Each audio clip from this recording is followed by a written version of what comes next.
Peace and love, everybody. Peace and love. Give people a couple seconds to come on in here. Wanted to hop on and do this video because I needed to talk about one thing real quick. Put a one in the chat if you all can hear me. Listen, as y'all come in on my channel, I need y'all to automatically hit me with a like. Because that is engagement, and so that helps me out with the channel. You know, it helps me out with the channel. Okay, perfect. All right, just want to make sure that you all can hear me and see me. I don't want to have any sort of technical difficulties. Hey, St. Louis, happy that you're here. All right, I'm gonna get right into it, right? Make sure I'm going in the right direction. Okay, peace and love, everybody. Peace and love. I hope everyone is having a very productive and prodigious day. It's raining here in North Carolina. It is raining. The temperature, it's not too bad. Temperature is not, it's not too bad. It's in the 40s. It's in the high 40s. If anybody on the live knows, I mean, if you live in North Carolina or Charlotte, you know that certain times of the year we get a lot of rain, and then when the temperatures drop, it turns into ice, right? So the temperature is not that low where it will turn into ice, but I'm usually okay with the rain. But as soon as the temperature drops and it turns to freezing rain, then that's when I have an issue. So yes, although I was born and raised in Buffalo, New York, you know, I'm still not used to the code. I will never be used to the code. I just won't be used to the code. Okay, so let's get into it. So the topic of the discussion for today is maintaining your standards and integrity as you are going towards remedy. Maintaining your standards and integrity while you're going after your remedy. Because if you're out here, you know, saying that these companies are violating you, you want to make sure that you do everything with clean hands, and you want to make sure that you do not compromise your morals or your standards, your ethical values in terms of going after your remedy. So you don't want to do anything that's fraudulent. No fraudulent activity. If there's a inkling of a question, if you do something and you think that there is a chance that someone is going to question what you're doing, then don't do it. Then don't do it. Just don't do it, because it's gonna come out. It's gonna come out throughout the duration of your case or whatever it is that you're pursuing. If you're going after your remedy, that thing that you did is gonna come up. It's gonna come up. It's gonna come up, and it won't be a good situation, because then you would have forfeited your right to go after the remedy because you did something that you weren't supposed to do, right? And I'll give you an example. I'll give you a couple examples, actually. So now let me, before I even say that, this is part of the reason why I say we must know the laws that we're trying to go after. If you don't know the basic foundation of who is supposed to do what, and in terms of what the company was supposed to do and what they cannot do, which is against federal law, then that right there is an issue, because that means that you don't know the difference between right and wrong. And you don't, well, you know, in a basic sense, you may know the difference between right and wrong, but when it comes to the law, you don't know the difference between right and wrong. And you don't know what is considered to be a fraudulent or illegal activity. You don't know, because you haven't read the law. You want to go and read the laws, because you have to know without a shadow of a doubt, you have to know with absolute certainty what is considered an illegal activity. And so when you go to do something, you have to ask yourself a question. Can this be construed as an illegal or fraudulent activity? You have to ask yourself that. You got to ask yourself that. Because if there is a shadow of a doubt that this can be even looked at in the smallest way as fraudulent or illegal activity, then that means don't do it. Because remember how court cases go. Court cases go. All they have to do is instill what do they call it? Doubt. What do they call it? Y'all help me out, because I can't think about what it's called. I can't think of the term that they use in the courtroom that they call it. All they have to do is get the jury to doubt what it is that the defense is presenting. They just have to instill just the smallest little bit of doubt. What do they call it, y'all? No, it's not assumption. It's called something very specific. It's called something, but I just can't think of what it is. It's called something. I don't know why I can't think of it. All they need to do is sprinkle a little bit of doubt. And that's how the enemy works. Turn right here. Right, so that's how the enemy works. The enemy just has to put a little bit of doubt. And if there's a little bit of doubt, that means the whole process is messed up. Everything is done. You're done. It's done. There's nothing that you could do to undo the doubt that was sprinkled on the situation. There's nothing that you could do. You could try to justify it all you want to. You try to do, you know, I don't know. It's just going to be very hard to convince someone or to convince an officer of the law or a jury or a judge why you did what you did and you knew that it was not illegal, right? So it's very hard to bounce back from that. Okay, so let me give you an example. I did a video about the 1099s and reporting any income that you pay to a company within a calendar year over $600. I did a video about that. And then I also did a post like a few days after that, probably a week or 2 weeks after that, I can't remember. I did a post about it, about the fact that people were being overcharged on their receipt. And I can't remember the name of the company that was doing this. And then someone came in underneath my post. I don't know if you're on here or if you're going to come back and watch the replay, but I do hope that you come back and watch the replay so that you can, you know, sort of hear me out. Someone came underneath my post and said, man, I'm just going to pick up a receipt off the ground.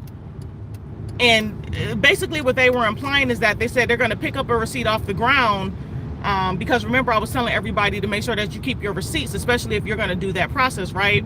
And so this person is like, well, I'm going to pick up a receipt off the ground and potentially use that to try to get money from it. And I'm thinking, no. This is not a situation where you want to try to bring the streets into your remedy or into your process. You cannot have that street mentality, or that you just cannot have that street mentality when you're going into these processes. You have to do everything strictly in accordance to the law. You don't want to do any type of fraudulent activity. So I came back on the post and I said to him, I'm like, well, what if you have to provide bank statements? What if you got to provide bank statements? So if you use a receipt that you knew was not yours, you found on the ground, and then you have to justify and prove that you actually charged that amount, that you actually paid that company that money, then you're dead in the water because you can't prove that you actually paid for it. So these are some of the things that we need to think about when we're going into these processes. This is not the time to try to be street with anything. We got to get smart. We got to get smart. And because let me tell you, the things that you've been doing in the past, or the things that we've done in the past, in terms of our survival, yes, some of those principles are relevant because we are literally fighting for our life out here right now. We're fighting for our life. So some of those principles do still apply, but you don't want to do anything that can be construed as deceptive. You don't want to do anything that can be looked at as being fraudulent, unethical. You don't want to do any of that. You don't want to have someone create, false bank statements. Like, you don't want to do any of that, y'all. You don't want to do any of that.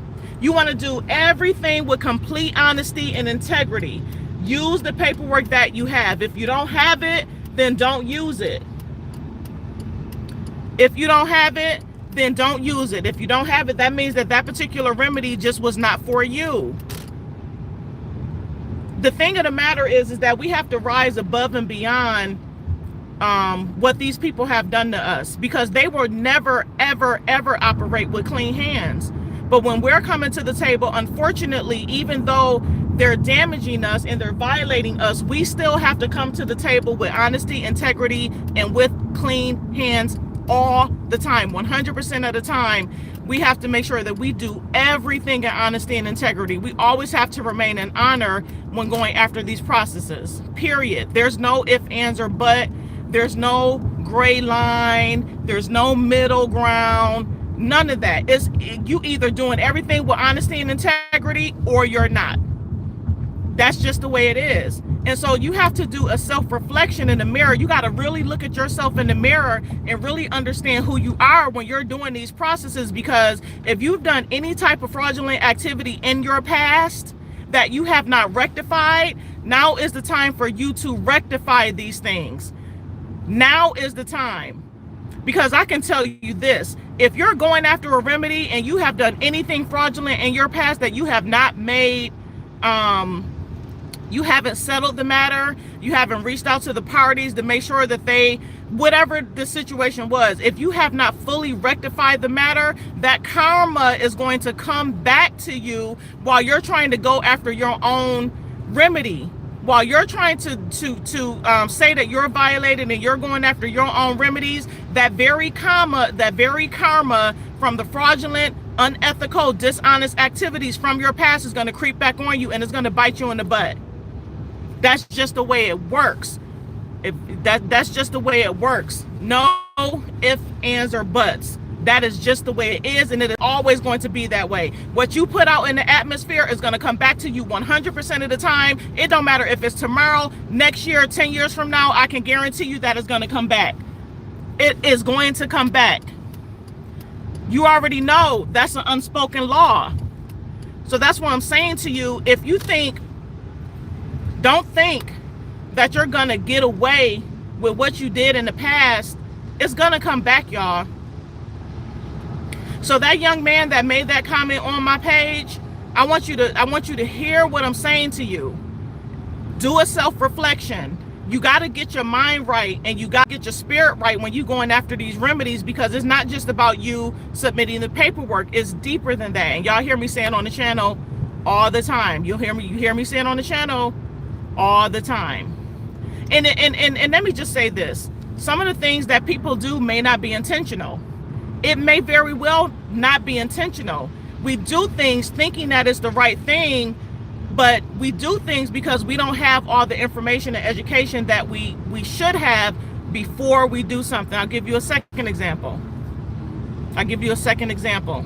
Now, and I'm going to just say this because y'all know how I am. I don't sugarcoat.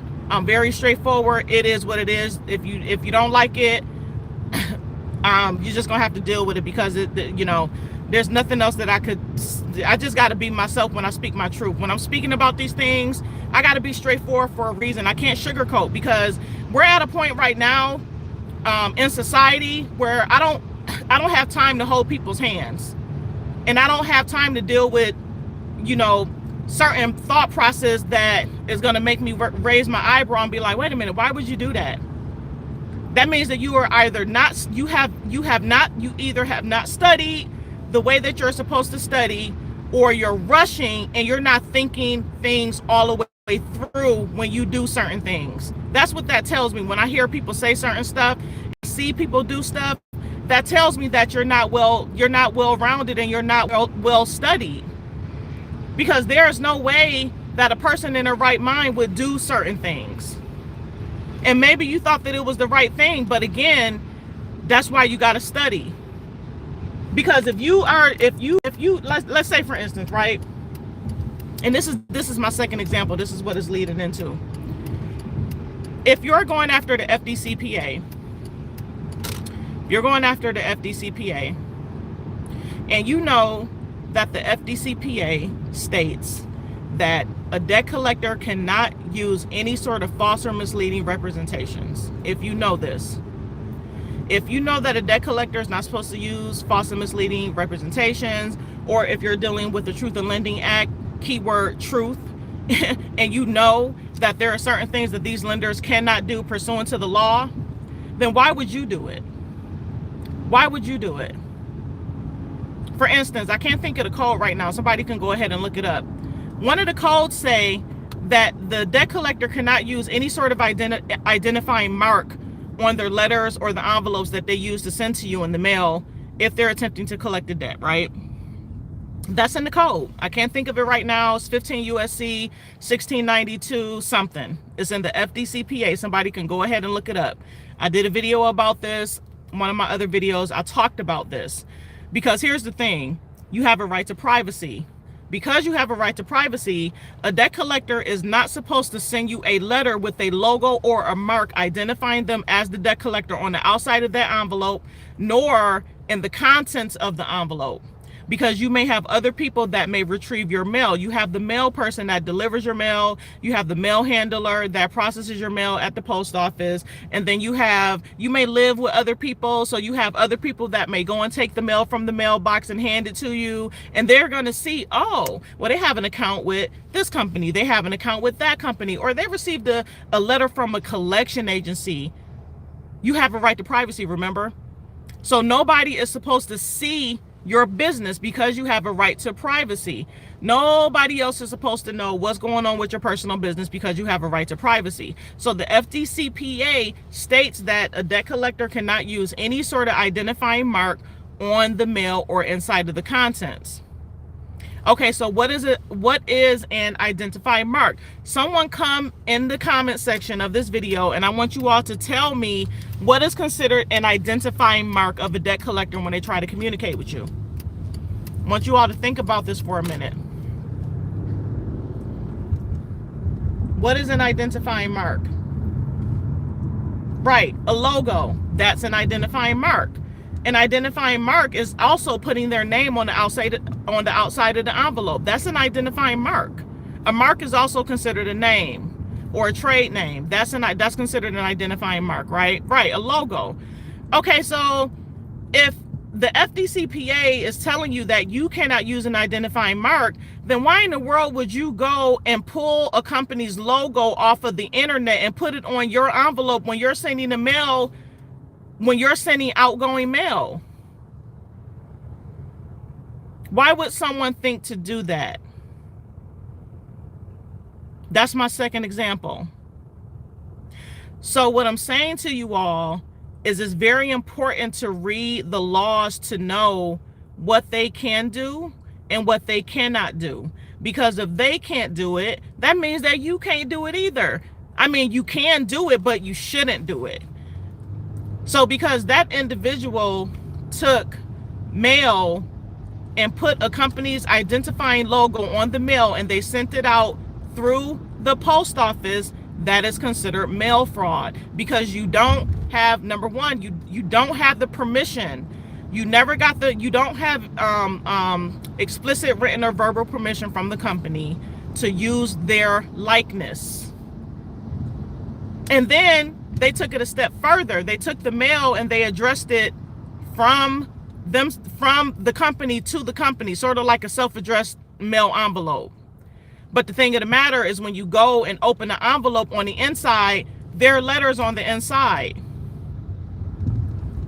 And I gotta go in on this because, and even if the individual is on this live, I'm happy that you're on the live, but I need you to hear me on this. This is why we have to know the law. It's very important that we study. Right, exactly. It's very important that we study because had you known, I feel as though that if you had known that that was something that they're not supposed to do, and if you had known that that was something that they were not supposed to do, even on the debt collection side, then you would not have used it in your process on the FCRA side. You have to be able to look at certain principles in the law to know what and what not to do. So this is how I know that one is not reading and not studying, because you're not going to do things like that if you really go and thoroughly read and study the law. And so I'm always going to take it back to the basics, back to the foundation. Before you do anything at all, you're going to want to read. Now, if you're doing a process that's related to the FCRA, then you're going to want to go and read the Truth in Lending and the FDCPA. You really need to know all three laws, because when you send your initial dispute letters out for credit repair, you're going to want to know how the creditor is supposed to interact with you on the FDCPA side. So you have to know all sides of the spectrum. That means you have to study all three laws as it relates to your situation. You have to. Because when you send out a dispute letter to the bureaus are acting as a communication portal or a communicator back to the original creditor or the collection agency. They are notifying. It's their job to notify the company that you sent in a dispute. And so that's why sometimes you may get a letter back from the consumer reporting agency saying your dispute was forwarded to the creditor, and they're going to respond, because some people will get those responses as well. Especially when you go and you file your complaint with the CFPB. CFPB is just a communication portal. They're going to forward your complaint to the company, and then you'll get a separate response from the company, either in the CFPB portal, or they will send you a letter in the mail saying, hey, we saw that you complained, here's a response. So even when you're doing things on the FCRA side, you still need to know how that process is going to be affected on the FDCPA side, as well as the Truth in Lending side. You have to know, you gotta know it from all angles, and you want to be able to study the laws in a way where you can connect the dots across the board, because the laws really do literally tell a story. They really do tell a story, right? So this is something that we need to know. So y'all don't do that. Like, don't be using other companies' stuff. Don't snip their images off the off the internet. Don't do that, because they can sue you for using their trademark, because remember, their images are all protected under trademark and copyright. All of their stuff is protected under trademark and copyright. The same way that you can't go take a celebrity image off the internet and slap it on a t-shirt and sell it, you can get sued for that. That's considered fraud. You can get sued for that because you didn't have permission.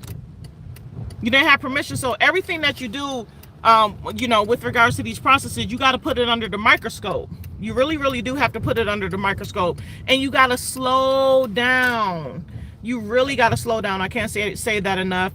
We have to slow it down. We got to slow down. Make sure all our T's are crossed, all our T's are crossed and all of our I's are dotted. Just make sure that we remain in honor, but you don't want to do anything fraudulent. You don't want to do nothing fraudulent. Now, let me tell you, I'm just going to say this because I know how people are. I know my community. I'm not saying everybody, but I know how y'all roll. All the street dudes that's out here, all the hood dudes, I need y'all to get that street mentality out of your brain, and you have to look at this as a business now. You want to look at this as a business.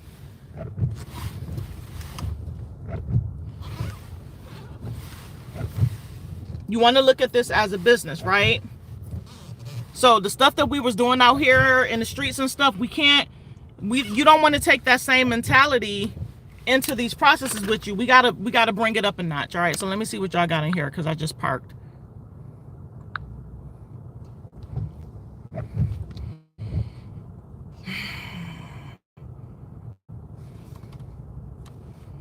All right, peace and love, everybody. Hey Shaw, hey Beats, hey Denzel. I think that's the proper pronunciation. We just found out that Denzel Washington's name was actually Denzel. Blew me away. Hey Angela, hey Gohan, hey Darla, hey Penny Loafer. Yeah, lots of snow. Oh yeah, Toronto, yeah, up by Canada. Yeah, I lived in Buffalo. My last apartment that I had while I lived there was right up the street from the Peace Bridge. So I know how cold it can get. Yeah, it's reasonable doubt, right? To live is reasonable doubt, right? If you have reason, what does the judge say? If you have reasonable doubt, blah blah blah, then you must acquit, right? That's usually, yeah.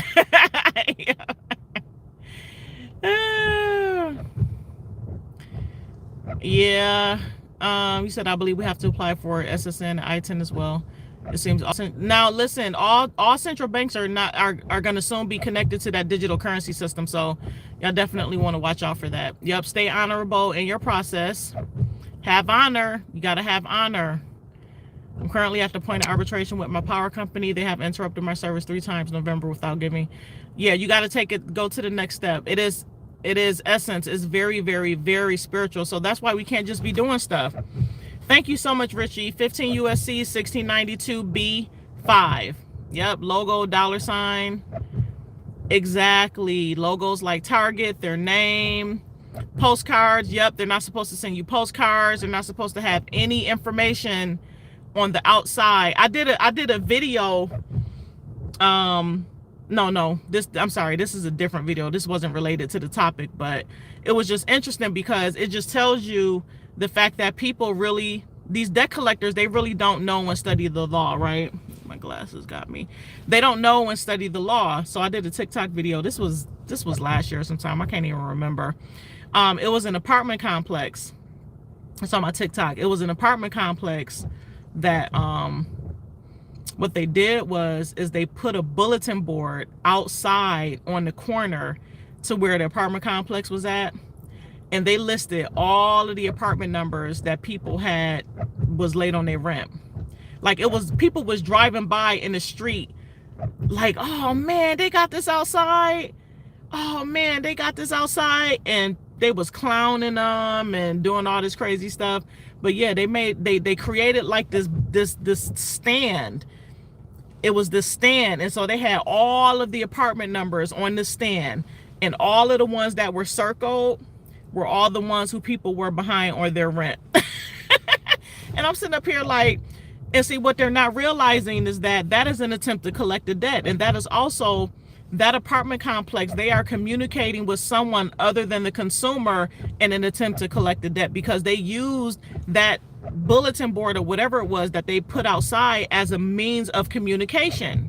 That's a means of communication. So think of it like this.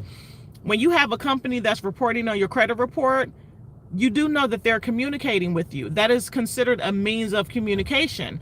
And so they're not supposed to communicate with anyone other than a consumer when it comes to the attempt to collect the debt. They're not supposed to communicate with anyone but you.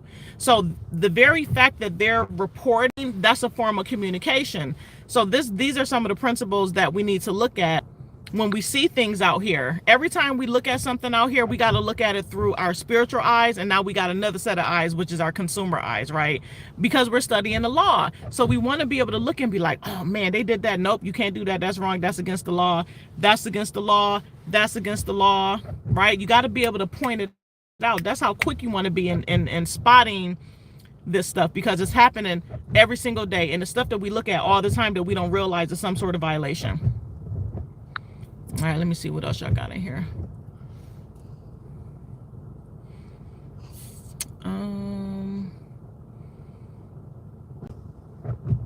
Yes, we have to know the statutes and codes. Integrity means everything. Absolutely. Y'all, I'm telling y'all, because it's just gonna get you in trouble. It's really gonna get you in trouble. Richie says they are violating traditionally, and because people don't read, they just get away with it until you show yourselves alive, competent. Acting as a debt collector. Yep. What kind of identification is lawful to use when applying for the passport when not using the legal entity? I'm not sure of your question. Oh, okay. Yeah, I see what you're saying. If it's not your first time applying, if it's not your first time applying, you should be able to do a renewal. But I would try to walk in with my BC. I would try to use the BC. See, the thing about the passport is that it's going to depend on your ability to have a conversation with the person behind the counter. If they don't understand what you're trying to do, then they're not going to process your paperwork. You got to be able to explain it, so that means you got to study. so that you know exactly how to explain it to them so that they get what you're trying to do and they process it a certain way in the system. You know what I mean? Yeah. Oh, yeah. Yeah, y'all. So that was, like I said, that was just something that was on my heart. I said that I needed to go ahead and do the video because I don't want people out here getting in trouble because they don't realize that what they did was wrong, you know. And so you definitely want to go and read the law, and you got to know when something is not for you, because if you can't assert yourself in a way that's not gonna you got to do it in a way where it's not going to compromise your integrity, your ethics and morals. Now, if you don't have no ethics and morals, then ain't nothing I can say to help you. You're just going to be out there doing what you do. And there's nothing that I can say that's going to help you, because you're going to do what you're going to do anyway, and it's going to hurt you. So, you know, if you're out here being dishonest and you're stealing from people, and you know, you treating your mama bad, and you know, you doing all this stuff to your family, and then you try to get out here and do these remedies, it's gonna backfire. Karma gonna kick in every single time. It is going to come back to you. So you got to watch yourself. You got to watch how you treat people. You got to watch how you talk to people, you know, because the very thing that you're trying to get for yourself is going to be denied you because you denied someone else when they needed you, or you did something to them. You know, I'm a huge proponent of, unless it's a life-threatening situation, I don't even retaliate against people. I don't even retaliate against people. I've had things done to me like in my 20s, going into my early 30s, and as long as I mean, I've had things stolen from me, I don't even retaliate. Now, I do things to protect myself. You know, like I may, you know, back then I filed police reports and stuff like that. But when it came time to really enforce those charges or enforce those police reports, I backed out because I didn't want to be bothered with it, right? I had my car stolen from me. Now I did go get my car back, but I didn't pursue charges. I'm not saying don't defend yourself. That's not what I'm saying. It's just like you got to pick and choose your battles.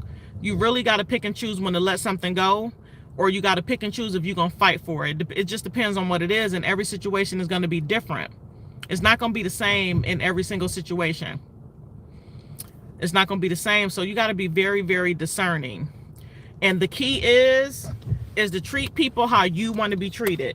If you know that you're not trying to be out here, you know, fighting for your life, then don't put nobody else in a situation where they're going to have to fight for their life against you. Don't do that. Treat people how you want to be treated. If you know you don't want people lying to you, don't lie to people. If you know you don't want people stealing from you, then don't steal from people. You know, it's a lot of people out here that have this very, very selfish mentality. They have this selfish mentality where they'll do stuff to other people knowing good and well that you wouldn't want somebody to do that to you. I will never understand that when it comes to people. And then when something happens in their life, they sitting up there devastated and they throwing their hands up like, why me? You know why? Because you did that to somebody else and now it's coming back on you. You know, so you want to have the same mentality when it comes to dealing with other people. Don't do something to somebody that you don't want them to do to you. I don't know what you mean by, is this going to be recorded? I will save this, so you will be able to go back and watch the replay. It's going to take a little bit, probably a couple days or so for this video to render, but you will be able to go back and watch the replay. You will. All right, but like I said, I just wanted to hop on really quick because it was bothering me, and I had to say something because, like I said, I don't want y'all getting in trouble for doing stuff that you think is right that's not right, because only because you didn't study. We got to take the time to study. I'm sitting up here cleaning my glasses. We really, really do have to take the time to study. You know, and if you don't know if something is right or wrong in terms of your process, ask the question. Somebody asked a question about courses. Listen, y'all, I'm thinking about doing another sale. Now, I did say to everybody that I was not gonna, that you will never see the 50% off sale coming from me again, and you won't. You won't. That 50% off sale is never coming back. It's never coming back. But I may do like a 35% off sale, because I know people are trying to work, they're trying to deal with fixing their credit. So I'm thinking it's probably going to hit February. It'll probably be February 1st that I drop a 35% coupon, 35% coupon. For those individuals that are asking about the credit course, it'll be a 35% coupon for the credit course, the secure your interest course. And then I'm gonna drop it. I'm trying to decide if I want to do it for the credit bundle, because the credit bundle, the ultimate credit bundle, is already so heavily discounted. It's already so heavily discounted.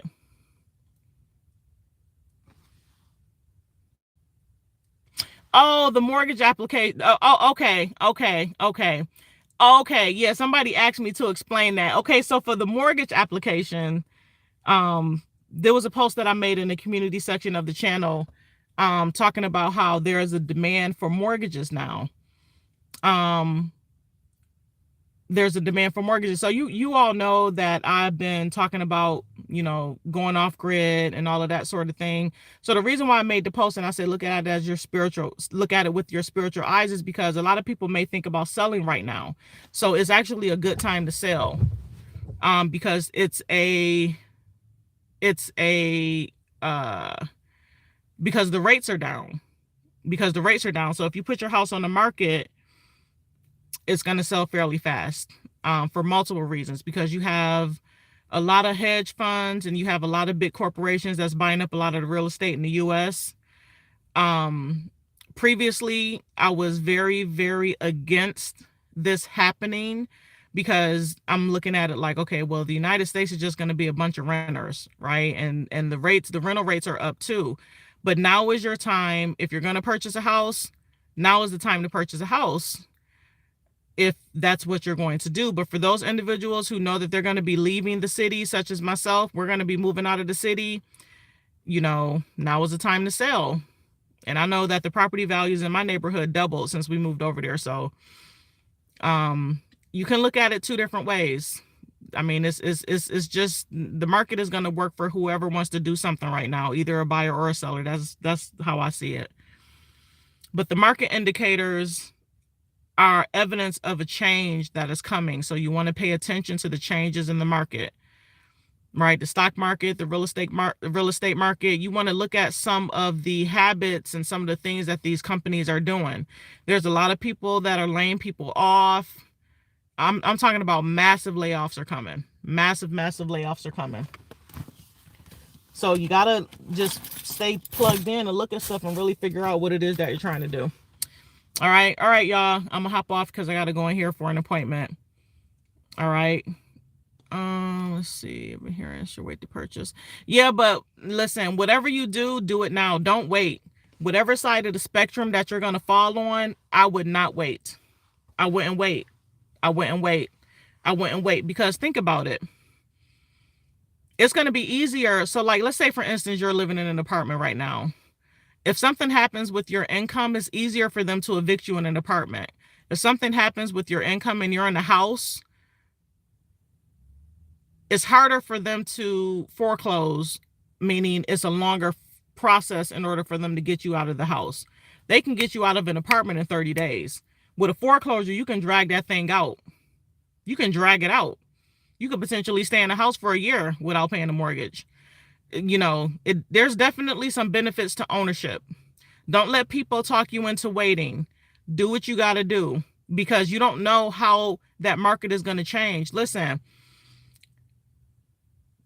in 2022, a lot of people purchased homes, but a lot of people had to come up with $30,000, $40,000 just to secure a lot for a new subdivision. I'm looking like $30,000, $40,000. That's insane. When have you ever known somebody having to pay $30,000 to secure a lot, when usually when you go to purchase a house, you just have to put down $1,000 earnest money? It's changing. People are getting greedy. So you don't know, at least now you know what the market looks like. You don't know what it's going to look like 6 months from now. So whatever you're going to do, do it now. I keep telling y'all we ain't got a lot of time, but everybody keep talking about waiting. I keep saying we ain't got time. So do what you're going to do. Go ahead and do whatever it is that you're going to do now. All right, y'all, I got to go. So peace and love to y'all. Remember what I said, honesty and integrity, ethics and values. Make sure that those are in check. Check yourself. Do a self-reflection in the mirror. You have to know who you are in these processes. You really got to know who you are. I talk about that in one of my books because it's necessary. When I tell people to deal with their trauma, to deal with certain issues in their life, I say all of that for a reason, because those things are going to flow over into what you do. The way that you feel, the way that you govern your emotions, the way that you operate is going to spill over into your relationships. It's going to spill over into your paperwork. It's going to spill over. And if you don't know who you are, you can't check the behavior. You got to be able to check your behavior. All right. So I'm out. I love y'all, and I'll see y'all in the next video. Peace and love.